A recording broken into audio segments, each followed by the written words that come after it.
friends, welcome to Tamil course. இப்போ நம்ம இந்த வீடியோல என்ன பார்க்க போறோம்னா OOP கான்செப்ட் பத்தி பார்க்க போறோம்.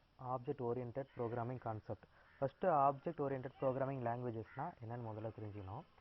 இப்போ நம்ம ஜாவா டியூட்டோரியல் பார்த்துட்டு இருக்கோம். இப்போ ஜாவாங்கிறது purely object oriented programming languages. அதாவது C++, ஜாவா இந்த மூணுத்துக்கு என்ன டிஃபரெண்ட்னா C அப்படின்றது என்ன லாங்குவேஜ்னா ஸ்ட்ரக்சரல் ஓரியன்டட் லாங்குவேஜ். ஆனால் C++ partially object oriented programming language. C வந்து என்ன சொன்ன structural oriented programming language. okay, next C++ என்னன்னா partially OOPs தான். ஆனா அதாவது ஜாவா எப்படின்னா purely OOPs. ஓகேவா, pure OOPs. இப்போ இதில் என்ன டிஃப்ரெண்ட்னா இப்போ சிங்கிறது என்னென்னா கிளாஸ் இந்த மாதிரி ஆப்ஜெக்ட் அந்த மாதிரி எதுவுமே அதில் சப்போர்ட் பண்ணாது. அதனால தான் வந்து அதை ஸ்ட்ரக்சரல் ஓரியன்டட் ப்ரோக்ராமிங் சொல்லுவோம். இப்போது C++, ஜாவா இது ரெண்டுத்தையும் எடுத்துக்கிட்டோம்னா சி ஃபஸ்ட் எடுத்து பார்ப்போம், C++ எடுத்து பார்ப்போம். C++ ஏன் பார்ஷியலி ஆப்ஜெக்ட் ஓரியன்டட் ப்ரோக்ராமிங் லாங்குவேஜ்னு சொல்கிறேன்னா அந்த லாங்குவேஜஸில் நீங்கள் கிளாஸ் அண்ட் ஆப்ஜெக்டை யூஸ் பண்ணி ப்ரோக்ராம் பண்ணலாம். அப்படி இல்லாமல் டைரெக்டாக சியில் எப்படி பண்ணுறோமோ அந்த மாதிரியும் உங்களால் ப்ரோக்ராம் பண்ண முடியும். அதை கம்பைலர் அக்செப்ட் பண்ணிக்கும். ஒன்று கிளாஸ் அண்ட் ஆப்ஜெக்ட் யூஸ் பண்ணி பண்ணலாம், அப்படி இல்லை டைரெக்டாகவும் பண்ணலாம். ரெண்டுத்தையுமே அக்செப்ட் பண்ணிக்கிறதுனால அது partially object oriented programming languages தான். ஆனால் ஜாவா பொறுத்த வரைக்கும் பியூர் ஊப்ஸ், அதாவது கிளாஸ் அண்ட் ஆப்ஜெக்ட்ஸ் இல்லாமல் உங்களால் ப்ரோக்ராம் பண்ண முடியாது. அதை வந்து கம்பைலர் அக்செப்ட் பண்ணிக்காது. அதனால தான் வந்து இந்த ஜாவாங்கிறது பியூர் ஆப்ஜெக்ட் ஓரியன்டட் ப்ரோக்ராமிங் லாங்குவேஜ்னு சொல்கிறோம். இப்போது ஆப்ஜெக்ட் ஓரியன்டட் ப்ரோக்ராமிங் லாங்குவேஜில் என்னென்ன இருக்குது ஓகேவா. இப்போது மேலே ஒரு கான்செப்ட் சொல்லியிருக்கேன் பாருங்கள், இந்த 6 concept: class, object, polymorphism, inheritance, encapsulation, abstraction. இந்த 6 கான்செப்டும் எந்த லாங்குவேஜில் உங்களுக்கு அதை வந்து சாட்டிஸ்ஃபை பண்ணுதோ, இந்த கான்செப்ட்லாம் எந்த லாங்குவேஜை வந்து ஏற்றுக்கிட்டு அதுபடி ப்ரோக்ராம் பண்ணுறீங்களோ அந்த லாங்குவேஜஸ்லாம் வந்து ஆப்ஜெக்ட் ஓரியன்டட் ப்ரோக்ராமிங் லாங்குவேஜஸ்னு சொல்லுவோம். இதெல்லாம் சப்போர்ட் பண்ணலைன்னா அது வந்து ஊப்ஸ் கிடையாது. ஓகேவா, அது வந்து வேறு ப்ரோக்ராமிங் லாங்குவேஜஸாக இருக்கலாம். இந்த 6 கான்செப்ட்டும் எந்த லாங்குவேஜஸ் வந்து சப்போர்ட் பண்ணுதோ அதுதான் வந்து ஆப்ஜெக்ட் ஓரியன்டட் ப்ரோக்ராமிங் லாங்குவேஜ். ஓகேவா, இதில் ஃபஸ்ட்டு கிளாஸ் அண்ட் ஆப்ஜெக்ட்ஸை மட்டும் பற்றி பார்ப்போம். ஓகேவா, எடுத்துடும். ஃபஸ்ட்டு கிளாஸ் அப்படின்னா என்னன்னு பார்ப்போம். கிளாஸுங்கிறது என்னென்னா யூசர் டிஃபைன் டேட்டா டைப். ஓகேவா, இப்போது யூசர் டிஃபைன் டேட்டா டைப் அப்படின்னா என்னன்னா யூசரால் எழுதக்கூடிய ஒரு டேட்டா டைப் தான் வந்து கிளாஸ். ஓகேவா, கிளாஸ் வந்து ப்ரீடிஃபைன் டேட்டா டைப் கிடையாது. கம்பைலர் டிசைன் பண்ணும்போதே எழுதி வைக்கிறாங்கல்ல, அதாவது கம்பைலர் டிசைன் பண்ணும்போதே வந்து அந்த டிசைன் பண்ணுறவங்க என்ன பண்ணுவாங்கன்னா சில டேட்டா டைப்ஸ் கொடுத்துருப்பாங்க. அதெல்லாம் வந்து ப்ரீடிஃபைன் டேட்டா டைப்ஸ் சொல்லுவோம். ப்ரீடிஃபைன் டேட்டா டைப்ஸ்னால் இந்த இன்டிஜர், டபுள், இந்த மாதிரி நிறைய டேட்டா டைப்ஸ் இருக்குது. அதெல்லாம் வந்து ப்ரீடிஃபைன் டேட்டா டைப் சொல்லுவோம்.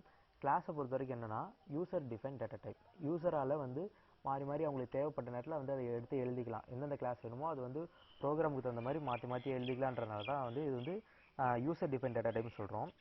நெக்ஸ்ட்டு என்னென்னா இது வந்து ஒரு ப்ளூ பிரிண்ட் மாதிரி. இந்த கிளாஸுங்கிறது ஒரு ப்ளூ பிரிண்ட் மாதிரி. ஓகேவா, ப்ளூ பிரிண்ட்னா என்னென்னா இந்த கிளாஸ்க்குள்ளே என்னென்ன இருக்கும். இப்போ நார்மலாக நம்ம ஒரு கிளாஸ் எடுத்துப்போமா, அதாவது ஒரு காலேஜ் படிக்கிறோம் இல்லை ஸ்கூல் படிக்கிறோம்னா ஒரு கிளாஸ், அந்த கிளாஸ்க்குள்ளே என்னென்ன இருக்கும். அந்த கிளாஸுங்கிறது ஒரு பேக்கேஜ் மாதிரி. இப்போது காலேஜில் இப்போ வந்து ஃபஸ்ட் இயர் இருந்ததுன்னா அந்த ஃபஸ்ட் இயருங்கிறது ஒரு கிளாஸ். அந்த கிளாஸ்க்குள்ளே என்ன இருக்கும், ஸ்டூடெண்ட்ஸ் இருப்பாங்க, ஸ்டாஃப் இருக்கலாம், பட் இந்த மாதிரி நிறையா அந்த பெஞ்ச் இருக்கலாம், பேக், அந்த மாதிரி எல்லாமே இருக்கிறதுனால அது வந்து ஒரு கிளாஸ்னு சொல்கிறோம்.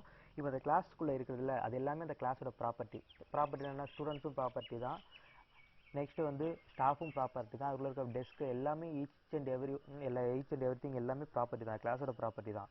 ஓகேவா, இப்போது அதே மாதிரி இந்த கிளாஸ் அப்படிங்கிறத கிளாஸ்க்குள்ளே என்னென்ன இருக்குன்னா 2 விஷயம் இருக்கும். என்னென்னா மெம்பர் ஃபங்க்ஷன் இருக்கும் ஒரு கிளாஸ்க்குள்ளே.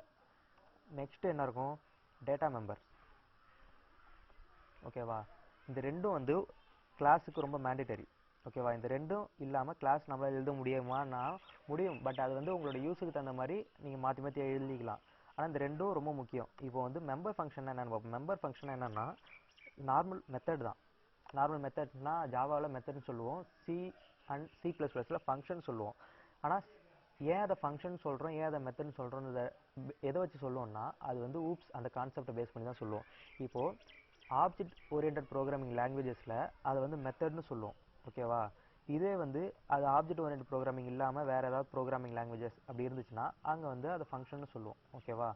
இப்போ புரியுதா மெத்தடுக்கும் ஃபங்க்ஷனுக்கும் என்ன டிஃப்ரெண்ட்? நேம் மட்டும்தான் வேறு தவிர மற்றபடி எல்லாமே சேம் தான். மெத்தடும் ஒன்று தான், ஃபங்க்ஷனும் ஒன்று தான். பட் அதோட நேம் மட்டும் லாங்குவேஜஸ் பொறுத்த வரைக்கும் மாறும். ஓகேவா? இப்போ மெத்தட் எதுக்கு இதை மெம்பர் ஃபங்க்ஷன் சொல்கிறேன்னா, கிளாஸ்க்குள்ளே நீங்கள் அதை எழுதிருந்தீங்கன்னா அது வந்து மெம்பர் ஃபங்க்ஷன் வரும். இப்போ டேட்டா மெம்பர்ஸ்னால் ஒன்றும் இல்லை, வேரியபிள்ஸ் தான். ஓகேவா? வேரியபிள்ஸ் தான். இந்த வேரியபிள்ஸ் ஏன் டேட்டா மெம்பர்ஸ்னு சொல்கிறோன்னா, கிளாஸ் இன்சைடு த கிளாஸ்க்குள்ளே நீங்கள் எழுதிருந்தீங்கன்னா அது வந்து டேட்டா மெம்பர். ஓகேவா? இந்த கிளாஸ்க்குள்ளே என்னென்ன இருக்குன்னு சொல்லியிருக்கேன். இப்போ ரெண்டு கரெக்டாக சொல்லியிருக்கேன். என்னென்னா மெம்பர் ஃபங்க்ஷனும் டேட்டா மெம்பரும் கிளாஸ்க்குள்ளே கண்டிப்பாக இருக்கும். இப்போது கிளாஸோட ஸ்ட்ரக்சர் என்னென்னு பார்த்துப்போம். ஃபஸ்ட்டு வந்து பப்ளிக். இந்த பப்ளிக் அப்படிங்கிறது என்னென்னா அக்சஸ் ஸ்பெசிஃபையர். அதாவது அக்சஸ் ஸ்பெசிஃபையர் என்ன இருக்குன்னா மொத்தம் மூணு இருக்குது. Public, private, protected. இப்போ நம்ம பப்ளிக் அதை மட்டும் எடுத்துப்போம். எதுக்காக பப்ளிக்ன்றதை நான் ஃபியூச்சரில் சொல்கிறேன். Public class. ஓகேவா? கிளாஸ் அப்படிங்கிறது கீவேர்டு. கிளாஸை நீங்கள் க்ரியேட் பண்ணுறதுக்கான கீவேர்டு தான் கிளாஸ். கிளாஸுன்னு போட்டிங்கன்னா தான் கம்பெனிக்கு தெரியும் நீங்கள் கிளாஸ் எழுத போகிறீங்கன்ட்டு. நெக்ஸ்ட்டு கொடுக்க போகிறது என்னென்னா அந்த கிளாஸோட நேம். கிளாஸோட நேம் வந்து ஐடென்டிஃபையர் தான். ஐடென்டிஃபையர்னால் யூசர், அதாவது ப்ரோக்ராமர் என்ன நினைக்கிறாங்களோ அவங்களுக்கு என்ன கிளாஸ் தேவையோ அதுக்கு ரிலேட்டடான நேமை வச்சுக்கலாம். பட் வந்து யூஸ்ஃபுல்லான நேமாக இருக்கணும், கரெக்டான நேமாக இருக்கணும். ஒரு ப்ரோக்ராமர் வந்து ஒரு கிளாஸ் டிஃபைன் பண்ணுறாங்களோ இல்லை வேரியபிள் டிஃபைன் பண்ணுறாங்களோ அது எல்லாமே வந்து ஒரு யூஸ்ஃபுல்லான நேம் இருக்கணும். சும்மா ஏபிசி இந்த மாதிரி எக்ஸ்ஒய் இந்த மாதிரிலாம் கொடுக்காம என்ன யூஸ் பண்ண போகிறாங்களோ அதுக்கு தகுந்த மாதிரி ஆப்டான நேம் கொடுத்தீங்கனாலே ஒரு நல்ல ப்ரோக்ராமருக்கு ஒரு உதாரணம் சொல்லலாம். இப்போ வந்து கிளாஸ் கீவேர்டு யூஸ் பண்ணி கிளாஸ் க்ரியேட் பண்ணிட்டேன். கிளாஸோட நேம் என்னென்னா இப்போ வந்து என்ன கொடுக்க போகிறேன், ஸ்டூடெண்ட் அப்படின்னு வந்து என்ன பண்ணிங்கன்னா கிளாஸ் நேம் க்ரியேட் பண்ணிட்டேன். ஓகேவா? இப்போது ஓப்பன் பிரேஸ் க்ளோஸ் பிரேஸ் இது ரொம்ப முக்கியம்.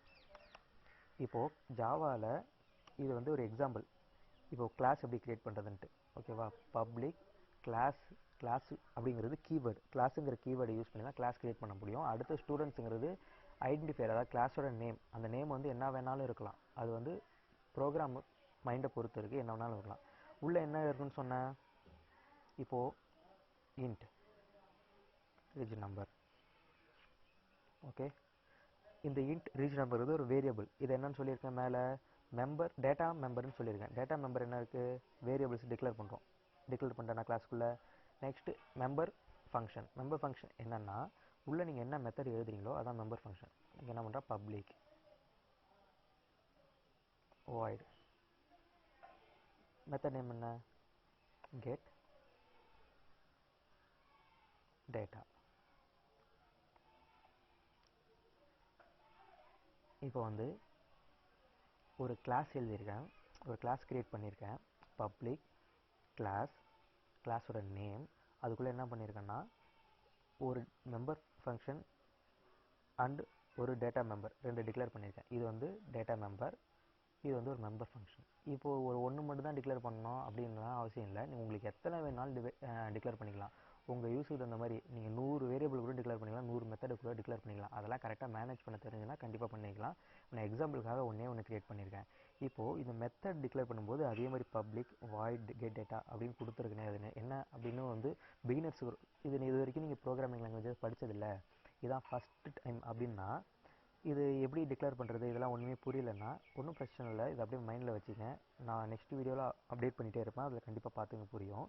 இப்போது கிளாஸ் அப்படின்னா எப்படி என்னன்னு சொல்லிட்டேன், கிளாஸ் எப்படி டிக்ளேர் பண்ணுறதுன்னு சொல்லிட்டேன். ஓகேவா? இன்னொரு முக்கியமான விஷயம் என்னென்னா, ஒரு கிளாஸ் வந்து இப்போ க்ரியேட் பண்ணுறீங்கன்னா வச்சுங்களேன், அந்த கிளாஸ் க்ரியேட் பண்ணிட்டீங்க, இது வந்து எந்த ஒரு ஸ்பேஸையும் வந்து மெமரியில் அலோகேட் பண்ணாது.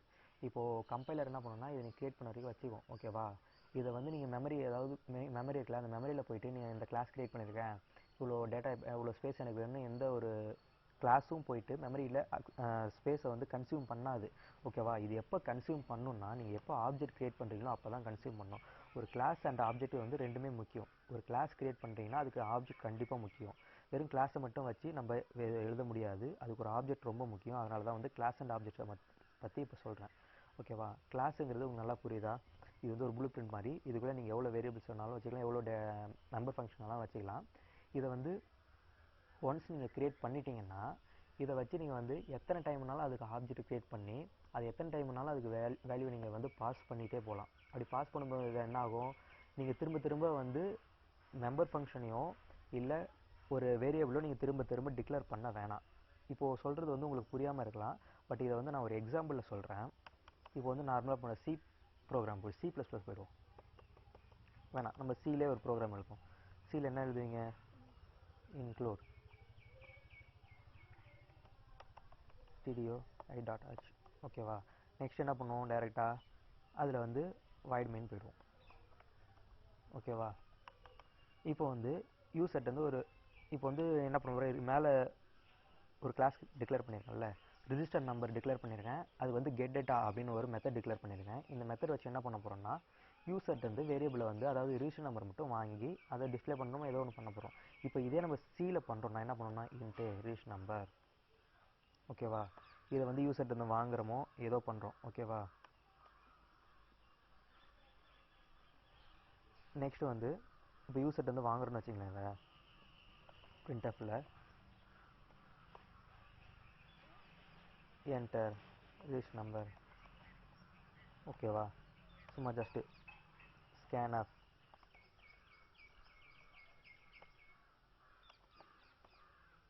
Register number.